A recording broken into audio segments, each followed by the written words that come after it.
Sir योग में एक चीज आती है चित्त। चित्त की वर्तियां क्या है, चित्त क्या है, चित्त के साधन क्या क्या है और चित्त का मतलब क्या है, चित्त भूमिया कौन कौन सी है। तो एक तो आता है चित्त और दूसरा इसमें इससे संबंधित चीज आती है, वो पाती है कि सांख्य दर्शन में ज्ञान कौन प्राप्त करता है, ज्ञान कौन प्राप्त करता है, ज्ञान किसे प्राप्त होता है। दो चीज। तो सबसे पहले आपने इसमें पहले वाला जो है इसको जानने का प्रयास करते हैं कि चित्त क्या है।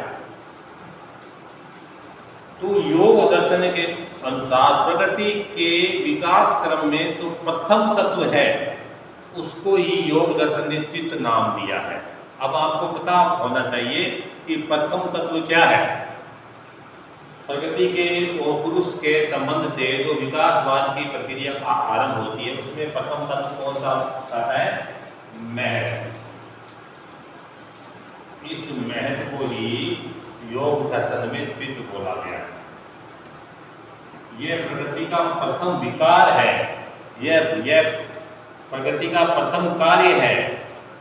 प्रकृति से सबसे पहले चित्त तत्व या महत्व तत्व की उत्पत्ति होती है।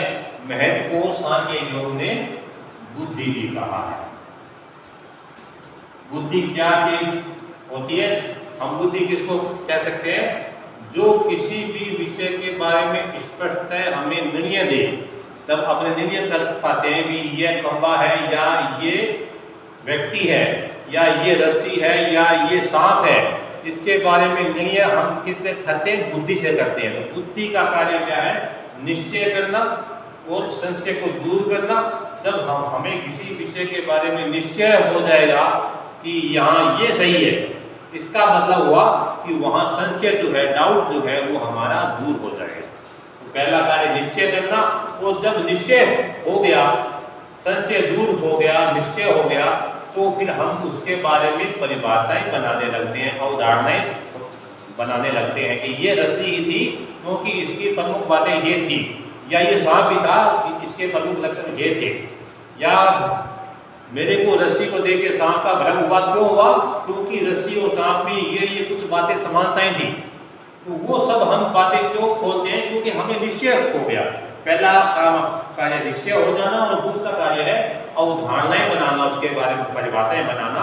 तो इस प्रकार बुद्धि के दो कार्य हो गए, एक हो गया निश्चय करना और एक अवधारणा बनाना। तो आप अपने इसमें लिख सकते हैं कि प्रकृति योग दर्शन में चित्त जो है वो प्रकृति के प्रथम विकार को कहा गया। प्रकृति के प्रथम विकार या प्रथम कार्य को ही चित्त महत्व या बुद्धि कहा गया है। क्योंकि यह तत्व जो है यह सबसे पहले उत्पन्न होता है, इसलिए यह प्रकृति के सबसे अधिक निकट है। प्रकृति से जो तत्व उत्पन्न होते हैं उनमें पहला तत्व है ये महत्व या चित्त। इसके बाद क्या है, दूसरा अहंकार, और अहंकार आगे चलते जाएंगे। अहंकार के पास ज्ञानेंद्रियां होगी, कर्मेंद्रियां हो गया, इधर पर तन्मात्र हो गई, उन पर तन्मात्रों से पंच भाव उत्पन्न हो गया। लेकिन सबसे पहले उत्पन्न क्या हुआ, महत्व उत्पन्न हुआ, चित्त उत्पन्न हुआ। इसलिए प्रकृति के अगर आपने पूछे कि प्रकृति के सबसे नजदीक तत्व कौन सा है, तो नजदीक है महत्व, चित्त, बुद्धि। ये अब ये है इसमें कि ज्ञान कौन प्राप्त करता है। सारे दर्शनों में यही बात बोली गई कि आत्मा ज्ञाता है, आत्मा विभिन्न विषयों का ज्ञान प्राप्त करता है। लेकिन यहाँ ये बोला गया है चित्त जो है वो ज्ञान प्राप्त करता है। सांख्य योग के अनुसार ज्ञान प्राप्त करने का साधन जो है वो तो चित्त है।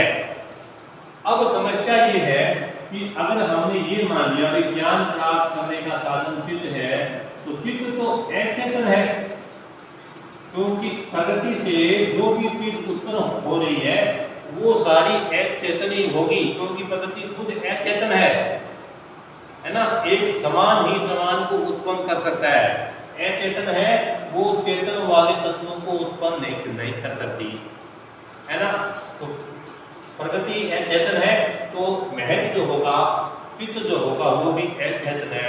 जो चीज अचेतन है, जो चीज जड़ है, वो फिर ज्ञान प्राप्त कैसे कर सकता है? पहली बात कैसे कहा कि ज्ञान कौन प्राप्त करता है? तो सांख्य योग के अनुसार ज्ञान प्राप्त करने का साधन जो है वो चित्त है, महत्व है, बुद्धि है। लेकिन फिर सवाल आता है कि महत्व और चित्त तो अचेतन है, अचेतन है तो ये ज्ञान कैसे प्राप्त कर सकता है? तो सांख्य इसके उत्तर में क्या बात बोलता है कि चित्त जो है अचेतन है, बुद्धि अचेतन है, इसको मैं भी मानता हूँ क्योंकि यह एक इसका प्रगतिगत कार्य है। लेकिन यह चित्त ज्ञान प्राप्त इसलिए करता है क्योंकि चित्त जो है ये पुरुष के स्वभाव के वो निकट है। पुरुष जो है, क्योंकि प्रगति और पुरुष जो है दोनों के संयोग से ही विकास कार्य आरंभ होता है। तो वैसे तो पुरुष जो होगा वो चैतन्य स्वरूप होगा, वो प्रगति और प्रगति का तत्व जो है ये सारे अचेतन होंगे। लेकिन क्योंकि प्रगति का तत्व ये महत्व, ये पहला तत्व है, ये पुरुष के स्वभाव से मिलता जुलता है। हालांकि अंतर है महत्व में और पुरुष में, रात दिन का अंतर है। लेकिन अगर अपने कुछ समानताओं की बात करें तो केवल यही तत्व एक ऐसा है जिसमें पुरुष के कुछ लक्षण दिखाई दे सकते हैं, जिसमें पुरुष के कुछ स्वभाव के साथ थोड़ी बहुत समानता इसके साथ है। बाकी तत्व जो है अहंकार, पंच ज्ञानेंद्रिय, कर्मेंद्रिय, उनका पुरुष के साथ कोई भी संबंध नहीं है, कोई भी तालमेल नहीं है। लेकिन पुरुष कहता है कि ये महत्व जो है ना, इसके साथ में कुछ समानताएं हैं, क्योंकि मेरा कार्य भी है ज्ञान प्राप्त करना और इसका कार्य भी है ज्ञान प्राप्त करना। अब ये संभव कैसे हुआ? अचेतन है, इसके स्वभाव से मिलता है, लेकिन उसके बाद में ये संभव कैसे हुआ कि महत्व जो है वो ज्ञान प्राप्त कर सकता है? सांख्य योग कहता है ये संभव ऐसे हुआ कि पुरुष जो है ये चैतन्य स्वरूप है, सब प्रकाशवान है, अपने प्रकाश से प्रकाशित होता है। तो इसके प्रकाश का प्रतिबिंब जो है वो महत्व में पड़ता है, इसका प्रतिबिंब जो है वो चित्त में पड़ता है, इसके चित्त से, इसके प्रकाश से यह प्रकाशित होने लगता है, इसके प्रकाश से यह प्रकाशित होने लगता है और चित्त अपने कार्य करना शुरू कर देता है। होता तो ये अचेतन है, लेकिन पुरुष के स्वभाव से या पुरुष की चेतना से यह प्रकाशित हो जाता है और पुरुष के सारे कार्य यह करने लगता है। अब कार्य कौन कौन कर रहा है? कार्य कौन कर रहा है? अचेतन था, लेकिन पुरुष के प्रकाश से प्रकाशित होने पर कार्य करने लग गया महत्व, चित्त कार्य करने लग गया। रोने का कार्य है, सोने का कार्य है, नहाने का कार्य है, दुखी होने का कार्य, सारे कार्य ये करने लग गया। और पुरुष को लगना, और पुरुष ने क्या, इसको क्या फीलिंग हुई? पुरुष को फीलिंग ये हुई कि जैसे चित्त दुखी हुआ, चित्त को खुशी हुई, पुरुष को कहा जैसे मैं खुश हो रहा हूँ, मुझे दुख हो रहा है, मैं रो रहा हूँ। होता कौन है? चित्त होता है। क्यों? ये तो अचेतन था, लेकिन क्योंकि इसमें इस पुरुष के कारण इसमें चेतना आ गई, चेतना आ गई तो इसने अपने कार्य करने चालू कर दिए, रोने धोने के इसने कार्य चालू कर दिए, कार्य तो इसने चालू किए। लेकिन पुरुष जो है यहाँ पुरुष को अज्ञान हो जाता है, वो अज्ञान बस ये मानने लगता है, वो ये भूल जाता है कि प्रकाशमान तो मैं हूँ, रोशनी तो मेरे पास है, मेरी रोशनी से ये कार्य कर रहा है, ये बात वो भूल जाता है। वो ये करता है कि ये जो रोने धोने के कार्य जो है, तनाव के कार्य, जो सुख के कार्य, दुख के कार्य है, ये तो मैं कर रहा हूँ। और जब पुरुष को ये लगता है कि ये रोने धोने का काम करने के, दुख के, तनाव के ये कार्य मैं कर रहा हूँ, तो इसे ये बंधन में पड़ जाता है। इसको लगता है कि मैं इस बंधन में आ गया और ये दुखी होने लगता है।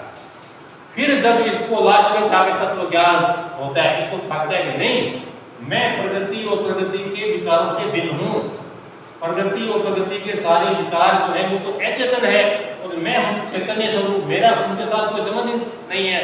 तो मैं मेरे प्रकार से इस पर रोशनी मिली और इसके कार्य इसने किए सारे, और इन कार्यों को मैंने ये माना अहंकार के कारण, मेरे अंदर ये अहंकार आ गया, मैं मुझे ये कर गया, ये कार्य मैं कर रहा हूँ, मैं कर रहा हूँ, तो उस अहंकार के कारण मैं बंधन में आ गया।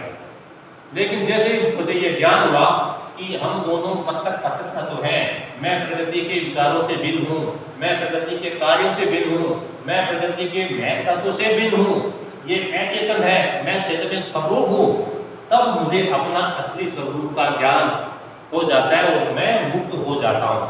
तो सांख्य दर्शन में ये बात बोली गई है कि पुरुष जो है ये नित्य मुक्त है और बंधन में आता ही नहीं है। बंधन और ये मोक्ष जो है ना, इनको केवल समझाने के लिए इसमें शब्द का प्रयोग किया है। वास्तव में पुरुष जो है ये तो नित्य मुक्त है, ये अज्ञानवश अपने आप को बंधन में समझ लेता है। वास्तव में बंधन नहीं है, अहंकार के कारण ये अपने आप को मानने लगता है कि मैं बंधन पड़ गया हूँ, इसलिए फिर ये मुक्त होने का प्रयास करता है। लास्ट में इसको पता चलता है कि मैं तो नित्य मुक्त था, तो मुझसे गलती हुई, मुझसे गलती हुई अहंकार के कारण है। मैं जब ये मानने लग गया कि ये मैं कर रहा हूँ, ये मेरा कार्य है, मैं सुखी हो रहा हूँ, मैं दुखी हो रहा हूँ, तब मुझसे गलती हो गई। और ये मुझे गलती क्यों हुई? क्योंकि मेरे प्रकाश से ये प्रकाशित हो गया। अब प्रकाशित ये क्यों हुआ? ये क्यों नहीं हुआ? क्योंकि यही इसके साथ ही मेरी कुछ बातें मिलती है, यही मेरे स्वभाव से थोड़ा बहुत मैच खाता है, इसलिए मेरा प्रकाश इसके ऊपर पड़ा और उसने अपने कार्य शुरू कर दिए। क्योंकि चित्त चंचल है, इसने अपने कार्य चल कर दिए। तो ये है कि प्रकृति में सारे दर्शन में ज्ञान कौन प्राप्त करता है? ज्ञान जो है वो चित्त प्राप्त करता है, महत्व प्राप्त करता है। लेकिन महत्व तो अचेतन है, तो ये ज्ञान कैसे प्राप्त करता है? अचेतन है, लेकिन पुरुष के स्वभाव के निकट होने के कारण वह पुरुष के स्वभाव से प्रकाशित होता है और प्रकाशित होकर ये अपने कार्य शुरू कर देता है। इसलिए चित्त जो है वो अचेतन होते हुए भी चेतन प्रतीत होता है, और चेतन प्रतीत होने के बाद ये सारे ज्ञान प्राप्त करने के सारे कार्य करने लगता है। धन्यवाद।